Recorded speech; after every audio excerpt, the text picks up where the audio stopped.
It's 1811. You're lying on a wooden table. You are completely awake. 4 large men are holding down your arms and legs. Their only job, and they're professionals by the way, is to keep you from running away.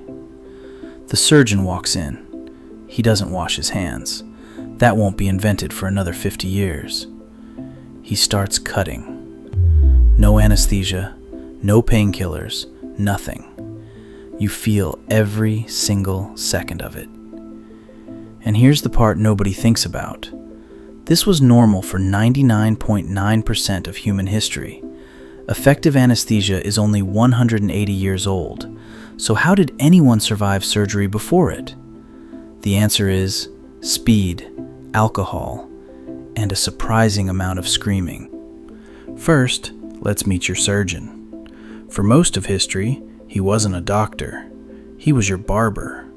The same guy who trimmed your beard also amputated your leg. That red and white pole outside barbershops today? Red for blood, white for bandages. It's not a design choice. It's a customer warning.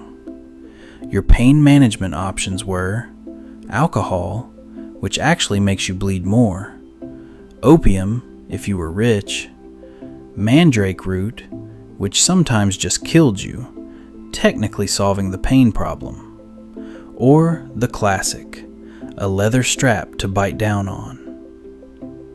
The ancient Assyrians had a more creative method.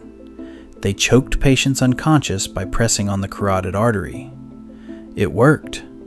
Sometimes the patient even woke up afterward. This is why people treated surgery like an execution date. Patients scheduled their operations weeks ahead and spent that time writing their wills. Many chose to die of their disease instead. Honestly, hard to blame them.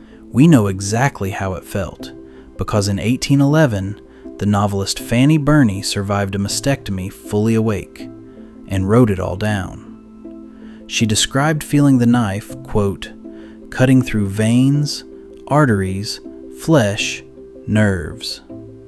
She screamed through the entire 20 minutes. Her letter is one of the most terrifying documents in medical history. Doctors still study it today. Which brings us to the one skill that mattered more than anything: speed. And nobody was faster than Robert Liston, a Scottish surgeon known as the fastest knife in the West End. Liston could amputate a leg in under 2.5 minutes. His personal record? 28 seconds. He operated in front of packed audiences, holding the bloody knife in his teeth between cuts to free up his hands. Students timed him with pocket watches, like a sporting event. But speed had a price. Once, moving too fast, Liston amputated a patient's leg, along with 2 fingers of his own assistant who was holding it down. He was going for speed, not precision. Both the patient and the assistant later died of gangrene. And a spectator watching the operation reportedly dropped dead from sheer shock. 1 operation, 3 deaths. It remains the only surgery in history with a 300% mortality rate. And here's the thing. Liston wasn't a butcher. He was the best. His patients died less often than anyone else's, precisely because he was fast.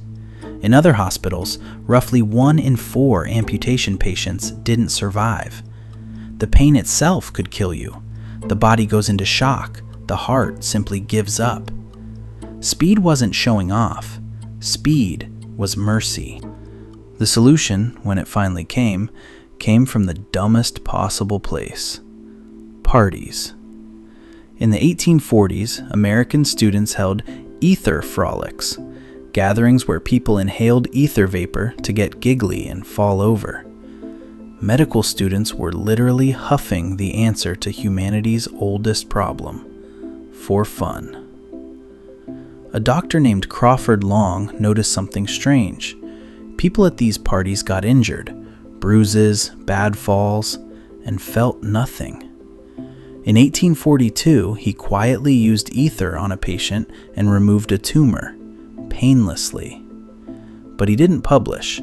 Country doctor, no marketing department. So the credit went to a Boston dentist with a flair for drama. October 16th, 1846, Massachusetts General Hospital. William Morton publicly put a patient to sleep with ether while the city's top surgeon removed a tumor from his neck. The patient felt nothing. The surgeon turned to the stunned audience and said, "Gentlemen, this is no humbug," which is 1846 for, "This actually works." News spread at a speed that shouldn't have been possible before the internet. Within 3 months, surgeons in London, Paris, and Berlin were using ether. Within a year, most of the world. When a technology ends 10,000 years of screaming, adoption is fast. The final seal of approval came in 1853, when Queen Victoria herself took chloroform during childbirth. The church grumbled that pain was God's will. The Queen disagreed. The debate was over. Today, you walk into a hospital. You count backwards from 10. You make it to about 7. Then you wake up, fixed. The single most feared experience in human history became a nap. Your great-great-grandparents needed 4 strong men and a leather strap. You need a parking spot and a magazine. The most common complaint about modern surgery is the waiting room. And this is the part worth sitting with. Every pill in your bathroom would have been priceless for most of human history. A toothache in 1700 could ruin a year of your life. An appendix in 1800 was a death sentence. You carry solutions to ancient nightmares in your pocket and call it a boring Tuesday. Out of roughly 10,000 generations of humans, you belong to the first 7 that never have to feel the knife. You won a lottery you didn't even know you entered. Fanny Burney wrote her letters so the future would know what it cost to live before. Well, we're the future, and most of us have never even heard her name. We didn't just cure pain, we forgot it ever existed. Maybe that's the greatest luxury of all. Not comfort, but amnesia. If you enjoyed this, you'll want to know what people did all night before electricity existed, because they definitely weren't sleeping 8 hours. That story is even stranger. Subscribe so you don't miss it.